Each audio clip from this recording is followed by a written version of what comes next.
और इस बीच देहरादून से एक बड़ी खबर आपको बता दें, बीजेपी और कांग्रेस में टकराव लगातार जारी है। बीजेपी के खिलाफ महिला कांग्रेस ने मोर्चा खोला है और कांग्रेस का बीजेपी प्रदेश कार्यालय का घेराव देखने को मिला है। महिला अपराध के बढ़ते आंकड़ों को लेकर घेराव हुआ है। नारी सर्वे रिपोर्ट में देहरादून महिला सुरक्षा फेल होती हुई नजर आई है। बीजेपी ने कांग्रेस कार्यालय का घेराव किया था और ऐसे में अब कांग्रेस की ओर से घेराव किया गया। उत्तराखंड की राजनीतिक माहौल एक बार फिर से गर्माता हुआ नजर आ रहा है। हाल ही में बीजेपी ने कांग्रेस कार्यालय का घेराव किया था, जिसके बाद अब महिला कांग्रेस ने बीजेपी प्रदेश कार्यालय का घेराव किया है और इस तनाव के बीच भाजपा मुख्यालय को छावनी में तब्दील कर दिया गया है। कड़ी सुरक्षा वहां पर रखी गई है। राजनीतिक हलकों में एक कदम दोनों पार्टियों के बीच बढ़ते संघर्ष का संकेत भी माना जा रहा है। बीजेपी और कांग्रेस के समर्थक एक दूसरे के विरुद्ध सड़कों पर उतरते हुए नजर आ रहे हैं और पुलिस ने भी दोनों पक्षों के बीच किसी अप्रिय घटना को रोकने के लिए सुरक्षा व्यवस्था मजबूत कर दी है और ऐसे में एक दूसरे के कार्यालयों का घेराव का सिलसिला इस समय देखने को मिल रहा है। और इस बीच गरिमा दसौनी कांग्रेस प्रवक्ता है, हमारे साथ जुड़ गई है। पहले तो बहुत बहुत स्वागत मैम आपका। और ऐसे में अब मुद्दा ये है कि पहले उन्होंने आपके कार्यालय का घेराव किया था, अब आपकी ओर से किया जा रहा है। क्या कुछ अहम मुद्दे हैं आपकी तरफ से? देखिए, हर एक्शन पर रिएक्शन होता है और भारतीय जनता पार्टी ने एक बहुत ही मैं कहूंगी फिजूल के मुद्दे पर कांग्रेस पार्टी के कार्यालय का घेराव किया या हमला बोला, जबकि संवैधानिक रूप से, नैतिक रूप से या कानूनन रूप से ये गलत था। बेसिकली आज तक तो कम से कम 78 साल हो गए हैं इस देश को आजाद हुए। कभी इस तरह का दृश्य देखने को नहीं मिलता था कि कोई राजनीतिक कार्यालय जो है या कार्यकर्ता अपने विपक्षी दलों के कार्यालय पर इस तरह से हमला बोले। लेकिन ये पहली बार इस तरह की परिपाटी शुरू हो रही है। वहाँ पथराव किया, लहूलुहान कर दिए कांग्रेस के कार्यकर्ता बिहार में। उसके बाद आपने कल वेस्ट बंगाल में देखा, आपने अब अंडमान में इन्होंने धमकी दे रखी है कि अंडमान के कार्यालय में देंगे। यहाँ उत्तराखंड के भाजपाई पता नहीं क्यों इतना उछल रहे हैं। मैं तो सिर्फ एक सवाल पूछ रही हूँ, जो इन्होंने हमला बोला था उसको लेकर, कि राहुल गांधी की मां को गाली दी प्रधानमंत्री मोदी ने, ये पूरे देश और दुनिया ने देखा। लेकिन क्या प्रधानमंत्री की मां को गाली देते किसी ने राहुल गांधी को देखा? क्या गाली क्या दी गई, इस देश को पता है कि क्या बोला गया उनकी मां से? बात सिर्फ इतनी थी कि राहुल गांधी महज इतना कह देते कि जो हुआ गलत हुआ, कार्यकर्ता जो है जिसने भी इस तरह की अभद्र टिप्पणी की है उसको हम घसीट कर सामने लाएंगे, माफी मंगवाएंगे। लेकिन उनकी ओर से ये नहीं कहा गया। पवन खेड़ा कह देते हैं कि ये तो बीजेपी ही है जो शरारत कर रही है। इस तरीके के बयान असंवेदनशील हो जाते हैं ना। मेरा जवाब ले लीजिए। जो भाजपा ने FIR दर्ज करी है ना, अब तो वो व्यक्ति गिरफ्तार हो गया जिसने किया ये कांड। इस व्यक्ति का अभी तक खुलासा ही नहीं हो पा रहा ये व्यक्ति है कौन। और जो FIR भाजपा की तरफ से दर्ज हुई है इस पूरे मामले में, दरभंगा मामले में, उस FIR में ना RJD के किसी कार्यकर्ता का नाम है ना कांग्रेस के कार्यकर्ता का। तो ऐसा लग रहा है कि जैसे उस व्यक्ति का कोई राजनीतिक इतिहास ही नहीं था। अगर भाजपा के लोग इतना ठोक बजा के राहुल गांधी को या कांग्रेस पार्टी को इस पूरी घटना के लिए जिम्मेदार मानते हैं, तो फिर FIR में किसी कांग्रेस कार्यकर्ता का नाम क्यों नहीं है, किसी RJD कार्यकर्ता का नाम क्यों नहीं है? बेसिकली होता क्या है मैम, इस तरह के आयोजन में अपने स्लीपर सेल घुसाए जाते हैं, उनसे खुद को ही गाली दिलवाई जाती है। और 3 तरह की मॉडस ऑपरेंडी भाजपा की मैं आपको बताना चाहती हूँ 2014 के बाद। पहली है हिंदू मुसलमान करो, मुजरे की बात करो, मुसलमान की बात करो, मंगलसूत्र की बात करो, मटन की बात करो, मस्जिद, मजार, मदरसे, इनकी बात करो और फूट डालो और राज करो। दूसरी मॉडस ऑपरेंडी है सेना का शौर्य पराक्रम पर राजनीति करो, पुलवामा पर करो, बालाकोट पर करो। लेकिन इस बार क्या हुआ, वो बैकफायर कर गया इनको। जिस वक्त पूरा देश कमर बांध कर और पूरा चौकन्ना होकर देख रहा था कि अब तो घुस के मारेंगे, उस समय हमने सीज फायर कर दिया पापा जी के कहने पर, ट्रम्प जी के कहने पर। तो सेना के मामले में भी इस समय भाजपा बैकफुट पर है। नहीं, तीसरा तो सुन लीजिए, तीसरा मॉडस ऑपरेंडी, अरे मैं उसी पर आ रही थी। आपने क्या कहा था कि प्रधानमंत्री नरेंद्र मोदी खुद सामने आए और बोले कि हमारे बीच में किसी ने इंटरफेयर नहीं किया है। जब उन्होंने लोकसभा में ये बात बोल दी कि किसी भी राजनेता ने बीच में इंटरफेयर नहीं किया है, आप कह रहे थे पहले कहो कहो कहो। जब उन्होंने कह दिया तो उसके बाद भी आप नहीं मान रहे हैं, तो चित भी आपकी, पट भी आपकी, ये कैसी राजनीति है, समझ से चित और पट सुनिए, चित और पट हमारी नहीं है। ये जो 50% टैरिफ आप झेल रहे हैं ना, टैरिफ शब्द का मतलब आपके समझ में नहीं आ रहा है। अकेले मैं उत्तराखंड से जुड़ी हूँ आपके साथ, अकेले उत्तराखंड को इस टैरिफ लगने से 300 करोड़ का नुकसान हो रहा है, तो पूरे देश का सोचिए आप। 40,000 तो वीजा फीस बढ़ा दिए 13,000 से अमेरिका ने। तो आप लोगों के समझ में नहीं आ रहा, चित और पट किसी कांग्रेस की नहीं हो रही है, यहाँ तो पूरे देश की पट हो गई है। तीसरी मोडस ऑपरेंडी सुन लीजिए पहले आप, बात काटने से पहले। पहला हिंदू मुसलमान, दूसरा सेना, और तीसरा है हाय मेरी माँ को गाली दे दी, हाय मुझे गाली दे दी। हर चुनाव में हम यही देखते हैं कि हाय मुझे नीच कह दिया, छाती पीट पीट करके रोकते हैं। मैंने आपसे एक मौजूद सवाल पूछा कि जब राहुल गांधी का और तेजस्वी यादव का इस पूरी घटना से कोई लेना देना नहीं है, किसी ने देखा ही नहीं कि उस व्यक्ति ने कहा क्या, प्रधानमंत्री मोदी की माँ के लिए कहा क्या गया, कोई चैनल चला तो दो भैया, हम भी तो सुने क्या कहा गया उनकी माँ के लिए। एक राई का पहाड़ आप लोगों ने बना दिया है बिना बात के, और कांग्रेस को जबरदस्ती आप लोग घसीट रहे हैं। एफआईआर कांग्रेस पर कर नहीं पा रहे हैं। जब वो व्यक्ति गिरफ्तार हो गया, उसकी फोटो तो शिवराज चौहान के साथ है, छाई हुई है। इसका मतलब वो मध्य प्रदेश का व्यक्ति था, इसका मतलब वो भाजपा या आरएसएस का व्यक्ति था जो घुस गया हमारी रैली में। जब आप हजारों की भीड़ होती है और जब नेता भाषण देके या रैली करके निकल जाते हैं, उसके बाद उस मंच पे कौन चढ़ रहा है कौन नहीं चढ़ रहा है, ये कांग्रेस का लेना देना है क्या? उस मंच को हमने हायर किया होता है, टेंट वाला आता है, वो टेंट लगाता है, वो पटले लगाता है, टेबल लगाता है, दरी बिछाता है। तो अब ये हमारी जिम्मेदारी है कि उसके मंच उखाड़ने से पहले कोई एरा गैरा नत्थू गैरा उस मंच पे चढ़ गया और उसने कुछ कह दिया। अब मैं आज की बात पे आती हूँ, कार्यालय पे जो हमला हुआ उस पे आती हूँ। हमला किया, उत्तराखंड भाजपा ने हमला किया कांग्रेस पार्टी के कार्यालय पर। हमारे साथ संजीव जी भी जुड़ गए हैं, बीजेपी प्रवक्ता हैं। सर आपका भी बहुत बहुत स्वागत। सर पूरा मुद्दा कुछ गरिमा जी की ओर से कहा जा रहा है कि पहले आपकी ओर से उनका घेराव किया गया कार्यालय का, इसलिए एक्शन का एक रिएक्शन होता है। इसके अलावा भी तमाम मुद्दों पर वो बात करते हुए नजर आ रही हैं कि जिस शख्स ने प्रधानमंत्री नरेंद्र मोदी को गाली दी उसका कांग्रेस से कोई लेना देना नहीं है, किसी ने कुछ सुना नहीं है उन्होंने क्या बोला है, ये बात उनकी ओर से कही जा रही है। और बीजेपी के शरारती तत्व हैं जो ये हरकतें करते हैं। कांग्रेस पार्टी जो चलती फिरती झूठ की दुकान है, इनका एक एक शब्द एक एक झूठ के लबादे में पिरोया हुआ रहता है। और शांतिपूर्ण प्रदर्शन भारतीय जनता पार्टी की ओर से था, जिसका कांग्रेस के गुंडों ने वहां पर उसको एक तरह से नया रंग रूप देने का काम किया। और कांग्रेस पार्टी के जो चिर युवा राहुल गांधी जो गाली गलौज और तू ताड़ कर उतर आए हैं, क्योंकि उनका जो स्तर 55 साल की पूरा देश देख रहा है, वो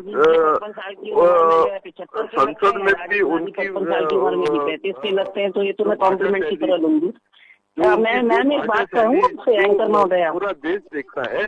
तो मैं सोचता हूँ एंकर महोदया जो इस समय एंकर महोदया खम्बा नोचे वाली एक एंकर महोदया, क्योंकि जब ये लोग बाहर रहते हैं तो ये लोग बिलबिला उठते हैं, और उसके लिए किसी भी स्तर तक अगर गिर जाना पड़े तो ये लोग पीछे नहीं हटते। इस प्रकार से इनका जोर शोरोस, जो इनका कांग्रेस पार्टी के पिताजी हैं, जो लगातार भारत को तोड़ने का लगातार षड्यंत्र करते हैं, और जिसके महत्वपूर्ण के रूप में राहुल गांधी और पूरी की पूरी कांग्रेस पार्टी उसके खड़ी हुई है।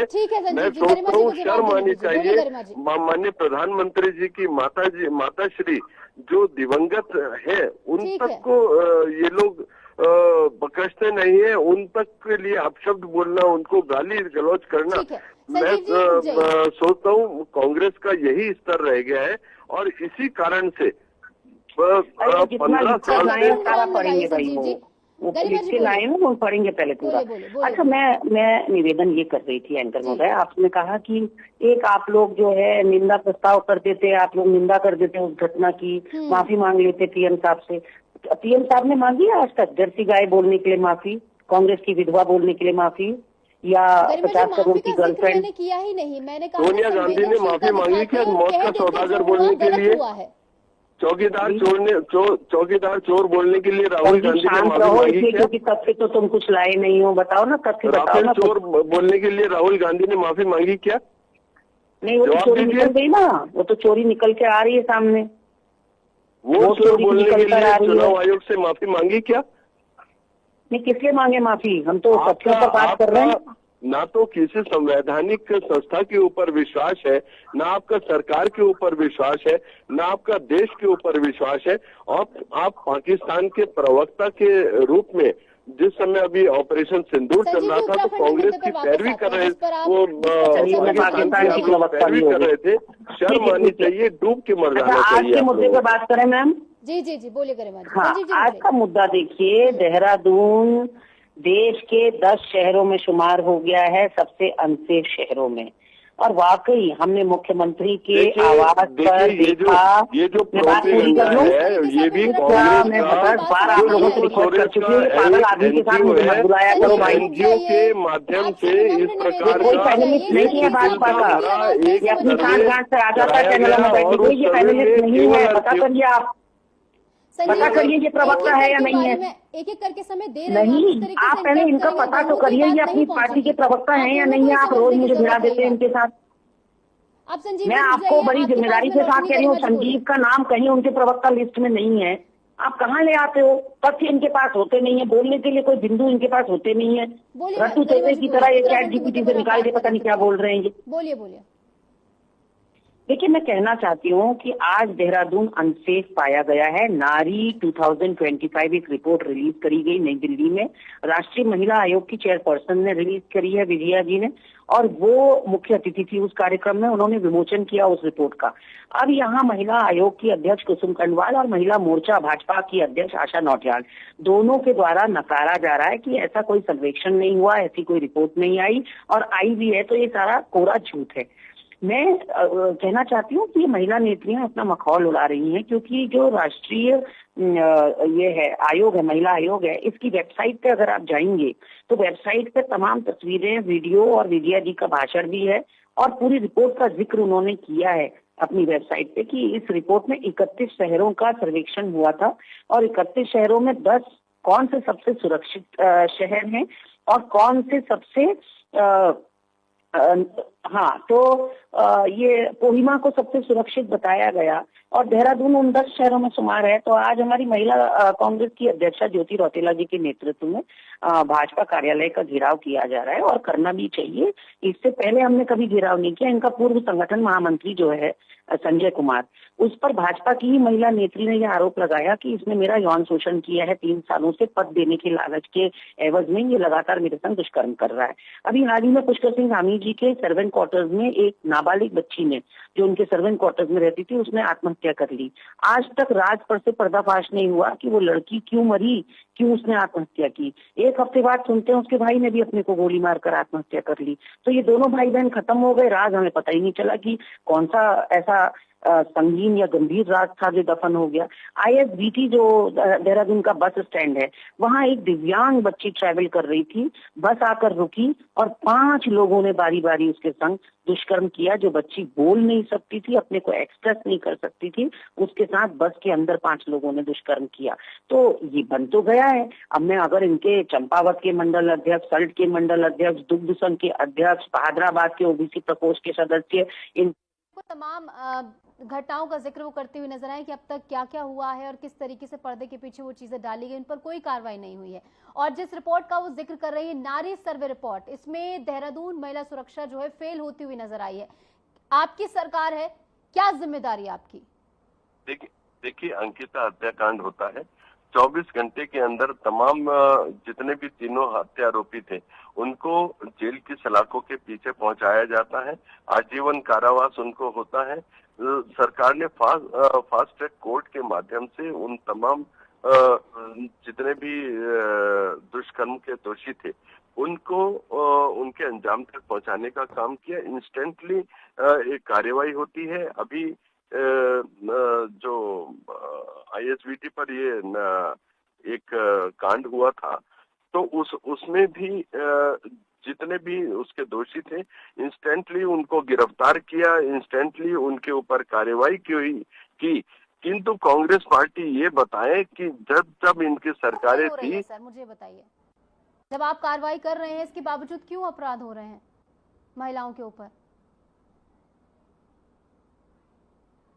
संजीव जी, मेरी आवाज आप तक पहुंच पा रही है? जब हाँ जी जब इनकी सरकारें थी उस समय जैनी रेप कांड हुआ था, जो इनके मंत्री हरक सिंह रावत जो उसके अंदर दोषी थे और उसकी वजह से उनको इस्तीफा तक देना पड़ा था। जैनी कहां से आई, कहां चली गई, और पिछले 6-7 सालों तक ये लोग उस मुद्दे को, उस घटना को अटकाए, लटकाए और भटकाए नहीं।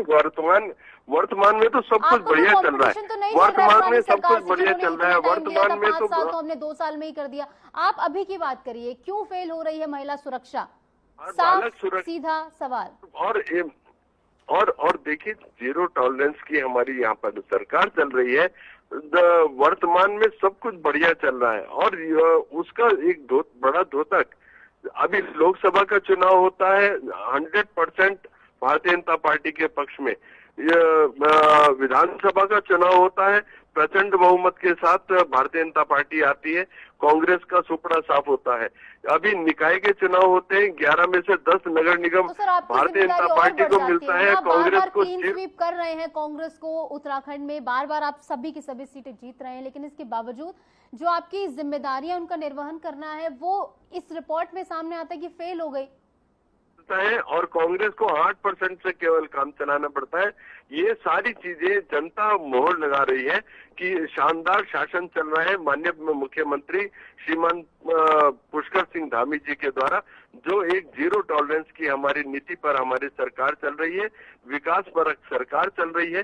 कांग्रेस को केवल और केवल नेगेटिव राजनीति करनी है, इनके पास बोलने के लिए आज कुछ भी है नहीं, इसीलिए ये प्रोपेगेंडा यहाँ पर फैला रहे हैं और उत्तराखंड को लगातार बदनाम करने का कोई भी मौका ये लोग चूकते नहीं है। जी, नारी सर्वे रिपोर्ट पर जवाब दीजिए, 30 सेकंड का समय। देखिए जो नारी सर्वे रिपोर्ट है, पहली बात तो ये इसमें किसी भी प्रकार का कोई ऑथेंटिकेटेड कोई मैटर नहीं है और ये जॉर्ज सोरोस की एक एनजीओ है जो जिसमें पूरा का पूरा जिन लोगों के व्यू लिए गए वो भी सारे की सारी कांग्रेस समर्थित लोग हैं जिन्होंने अपना व्यू दिया। और मैं सोचता हूँ अभी तक तो ये लोग देश को ही बदनाम कर रहे थे पूरी तरह से, अब ये प्रदेशों में भी अपनी पैठ जमाने लगे हैं।